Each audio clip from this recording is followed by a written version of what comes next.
नमस्कार मित्रांनो, आजच्या व्हिडिओमध्ये आपण पुणे मिरज रेल्वे मार्गाचा एक अपडेट बघणार आहोत। हा रेल्वे मार्ग कोणत्या गावातून जाणार आहे आणि भूसंपादना संदर्भातील संपूर्ण अशी माहिती आज आपण बघणार आहोत। मित्रांनो, व्हिडिओमध्ये पुढे जाण्याआधी आपण जर आपल्या चॅनलवर नवीन असाल तर चॅनलला सबस्क्राइब करायला विसरू नका।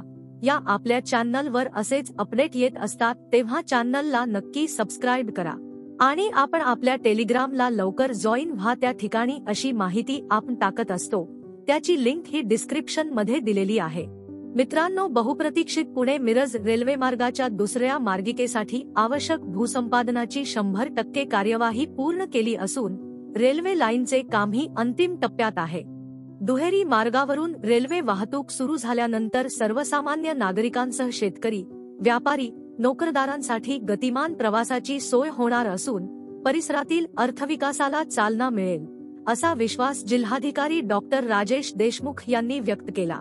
पुणे मिरज रेल्वे मार्गाच्या दुसऱ्या मार्गिकेची एकूण 280 किलोमीटर पैकी पुणे जिल्ह्यातील बाधित लांबी 35 किलोमीटर इतकी आहे। यासाठी जिल्ह्यातील 14 गावातील एकूण 18 हेक्टर जमिनीची आवश्यकता होती। यात पुरंदर तालुक्यातील आंबळे, बेलसर, धालेवाडी, दौंड, पिंपळे खुर्द, वाल्हा, पिसुर्ती, थोपटेवाडी, जेजुरी ही 9 गावे, तर हवेली तालुक्यातील लोणी, काळभोर, फुरसुंगी आणि वळती ही 3, तर दौंड तालुक्यातील डाळिंब व ताम्हणवाडी या 2 गावांचा समावेश आहे। भूसंपादन करण्यात आलेल्या पैकी 13.10 ही खासगी जमीन होती, तर 3.3475 ही सरकारी जमीन, तर 4.55 ही वनजमीन हस्तांतरित करण्यात आली आहे।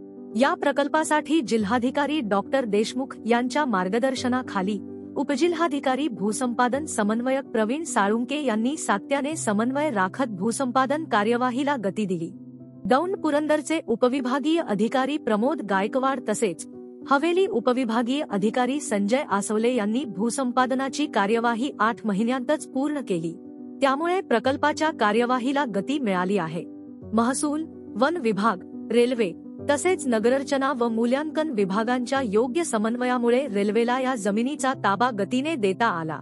रेल्वे विभागाने विस्तारीकरणासाठी आवश्यक जमिनीचा ताबा पूर्वीच घेऊन काम जवळपास पूर्ण केले आहे। पुणे घोरपडी, सासवड रोड, फुरसुंगी आळंदी, दौंड वाल्हा, आळंदी शिंदवणे, आंबळे राजेवाडी जेजुरी दौंड आणि वाल्हा नीरा या ब्लॉक सेक्शन मधील कामे जवळपास 100% पूर्ण झाली आहेत। भराव, लहान मोठे पूल, रेल्वे ओलांडणी पूल, अंडरपास इत्यादी कामे प्रगतीपथात आहेत, अशी माहिती रेल्वे विभागाने दिली आहे। या रेल्वे लाईन साठी जमीन मालकांना 47 कोटी रुपयांचा मोबदला देण्यात आला। प्रकल्पासाठी खासगी जमीन वाटाघाटीने खरेदी करण्याची प्रक्रिया जून 2022 पर्यंत पूर्ण करण्यात आली।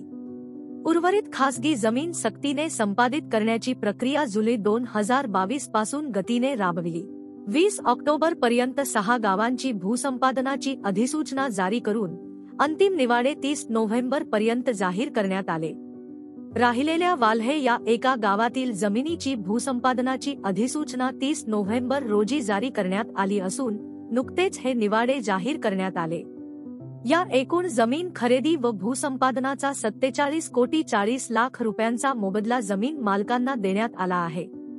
दुहेरी रेल्वे लाईनमुळे रेल्वे वाहतूक वेगवान होणार असल्याने त्याचा फायदा दैनंदिन प्रवास करणारे नागरिक, नोकरदार, व्यापारी आदींना होणार आहे। शेतमाल तसेच अन्य नाशवंत माल वेळेवर पोहोचून मालाला जास्त दर मिळू शकेल। दुहेरी रेल्वे लाईनमुळे क्रॉसिंग साठीचा वेळ वाचणार असल्याने रेल्वे मार्गावरील गावातील नागरिकांची गैरसोय दूर होण्यास मदत होणार आहे। तर मित्रांनो, या व्हिडिओमध्ये एवढेच। व्हिडिओ आवडला असेल तर व्हिडिओला लाईक करा आणि चॅनलला सबस्क्राइब करायला विसरू नका। नक्की सबस्क्राइब करा। आपण परत भेटू एका नवीन अपडेट सोबत एका नवीन व्हिडिओमध्ये। धन्यवाद।